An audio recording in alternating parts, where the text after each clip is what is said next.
from time to time in different spaces and collegial conversations and news articles and sometimes in stuff that some of you will send me, there are articles and conversation about the future of institutional religion in the United States.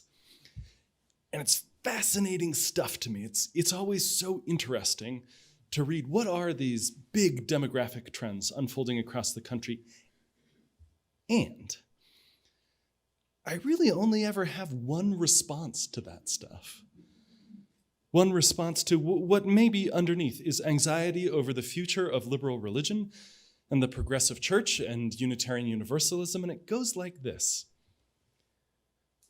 Look, that stuff is fascinating, and I love talking about it, but the only place I can actually make any real difference is right here. I don't know where the whole thing is going. I can't control it. I can't cure it, and I'm actually less interested in where are the demographic trends of a nation headed than where are we, us right here in this room, where are we as a people going? What can we do right here? How do we stay to the vision, to the mission, to the purpose of why we're gathering? How do we stay on that? Do y'all know the rapper Mos Def? All right. You can get Mos Def and OK Go this morning. We're expanding your musical repertoire a little bit. Mos Def's great. He's a socially conscious rapper in the 90s and early 2000s.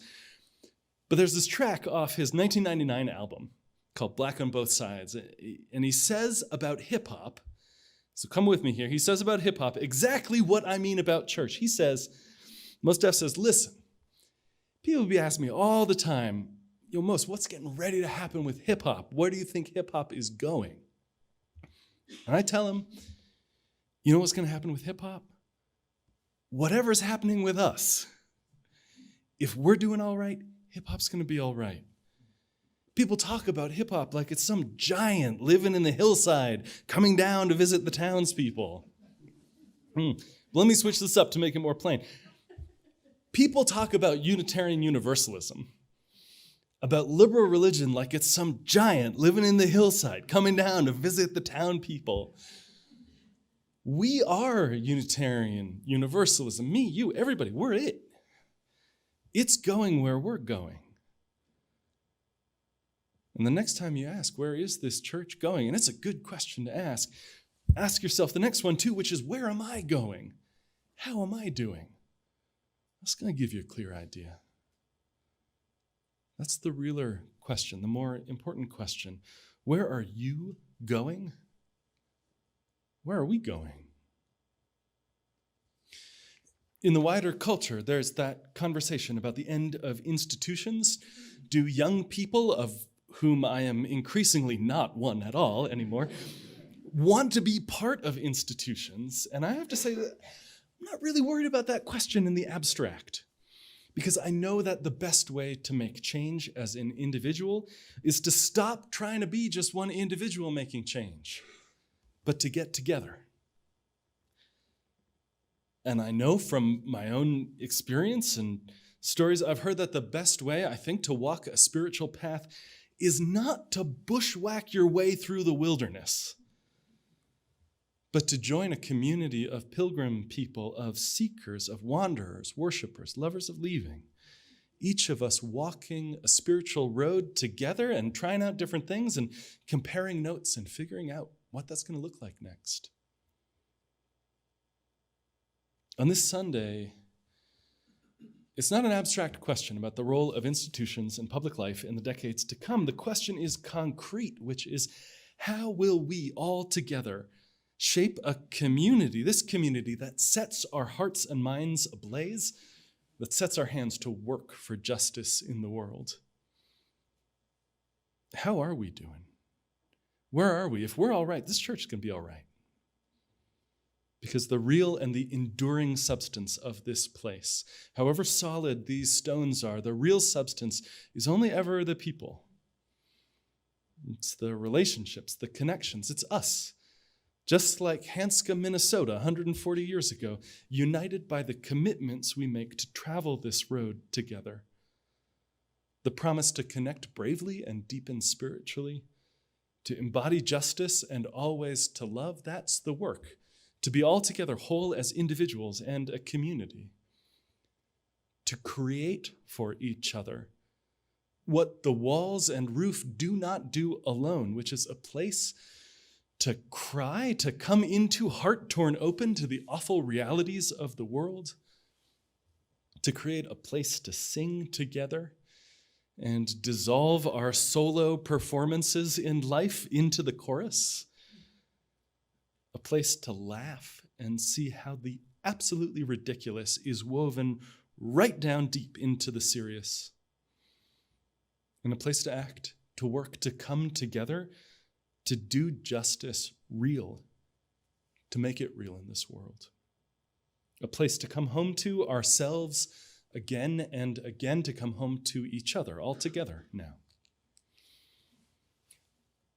Our annual pledge drive kicks off today, and in the planning meetings in January, I asked the co-chairs, I asked Jennifer and Charmin, where is the congregation right now? I said, if we were climbing a mountain, if we as a congregation were metaphorically climbing Long's Peak, where would we be in that journey? How many of you have done that hike? Yeah. Man, y'all are so, I haven't done that yet. I'm still intimidated. Well, this is what they told me. See if it lines up with your experience, you who've done it. They said, look, we're not in winter months in advance studying the maps and planning the climb and breaking in our boots. That's behind us. That was 2 years of interim ministry. That was COVID. That was a long, slow season when things were dormant. And they said, we're also not just starting out on this climb as a community. That was last year with a burst of energy, and then a burst of slowing back down again, and then a burst of energy, and a burst of slowing back down. Trying to figure out the right pace, not too quickly tiring out, not too slow. Steady on through the forest when you can't see what's in front of you or where you've come from, really. When your heart sinks every time the trail dips down because you know you're going to have to just climb back up again, those same steps. That was January last year. Charmin told me this. She said, listen, here's where we are. She said, we're emerging from the tree line into the alpenglow. So apparently that hike, you start it long before dawn, and you come out of the tree line right around the time that the sun over the horizon is sending this glow on the slopes or the clouds above you, and everything around you is filled with this warm light, this glow. And finally, coming out of the trees, you can look back and see how far you've come. For the first time, really see the shape of all that terrain behind you. You're warmed up, and the mountain is waiting for you still. 11,250 feet high and rising. It's been 53 weeks. A year and a week since we gathered again in person, since we came back. It's been hardly more than a year and a half since I moved out here. It feels simultaneously like about 2 weeks ago and 10 or 15 years. We are warmed up, and the mountain is waiting for us. This coming year, we invest in and rebuild our religious education program. It is a cornerstone of this congregation. It's an experience that you can't find anywhere else. Religious education and expanding OWL, our whole lives, our comprehensive sex ed program too. This congregation, me, your staff team, your board, all of us, we made the decision to hire a full-time director of religious education for a program that has 20 kids in it. Maybe we see about a dozen on any given Sunday. They're mostly at the 9 a.m. service. And we made that choice deliberately, not to just say, where are we now and how do we keep it exactly the same as it is, but to say, where do we want to be 3 years from now, 5 years from now? And what do we need to do now in order to get there? And I think that's what Rachel's going to do. This coming year, we move toward the future of our building, too. And later this spring, as Jennifer said, we'll hear from the Strategic Initiatives Committee about building options, this analysis of possibilities and limitations and costs related to our current building. This is a wonderful, sometimes weird, delightful building that is aging. And y'all know if you're aging yourself, it gets expensive sometimes just to keep on going, right? But if there is an overlap, and I think there will be, between our possibilities and our collective hopes, then the board's going to ask y'all for a vote to appoint a capital campaign planning team to gather congregational input and propose a concrete plan for approval next year. This coming year, we widen our work for justice. You're going to see it after the service today. Stick around, grab a cup of coffee, and come on into the Sky Room to hear how the different justice teams are working in the congregation right now. Some longtime teams, some new, some newly transformed and emerging. But I lift this up to name that this is a difference. This also is a new beginning. For years, our focus was singular and intense on supporting Ingrid as our sanctuary guest and her family. And it's not that support and relationship for her is ending, but it is a new chapter. She's almost a year now out of this building, living on her own. And we start something new again in our justice work.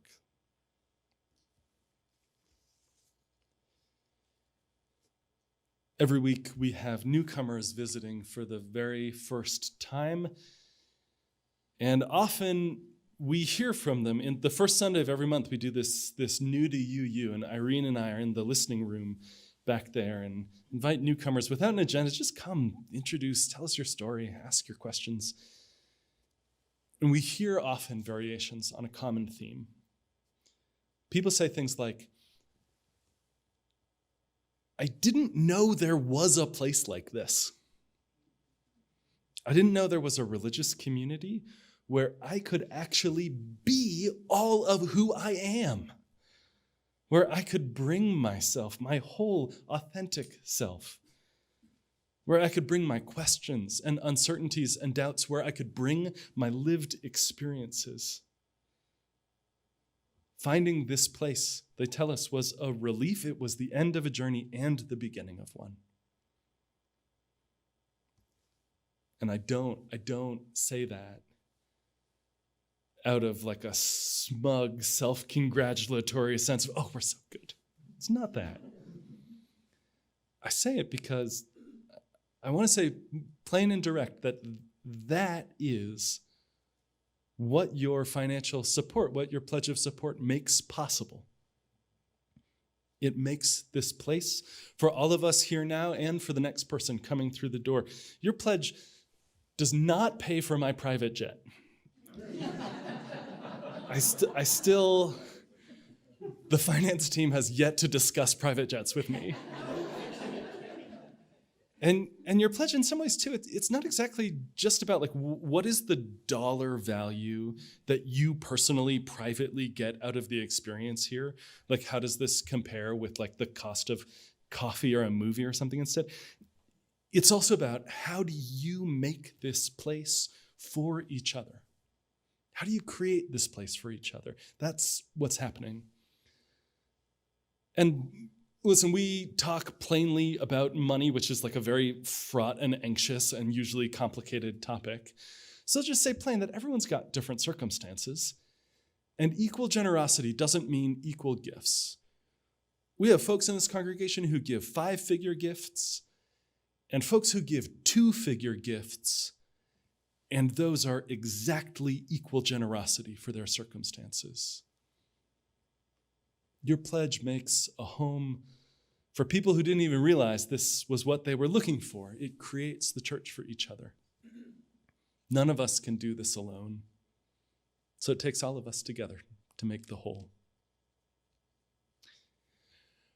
Early in the pandemic, the band OK Go recorded a song, and they explained what they were doing, saying, listen, for all of us, the future has gotten scarier and more unknowable, and it's bearing down on us fast. But as this new strain of anxiety has spread, it's brought an incongruous companion, a new breed of hope.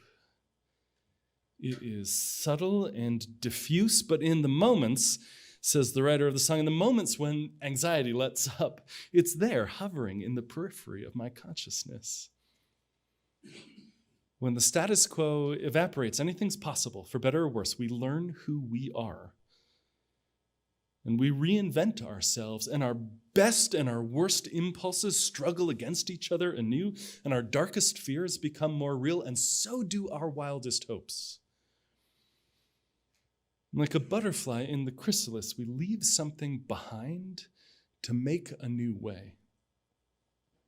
Finding out for this community and for ourselves and for the larger world, finding out what it means to say that we're all together and to mean it and then fight for it. In a time of continuity and transformation, of grounding in our deep values and growing into a fight for justice, there is a journey behind and a path ahead. We've emerged from the tree line, and the mountain waits. We're all together now.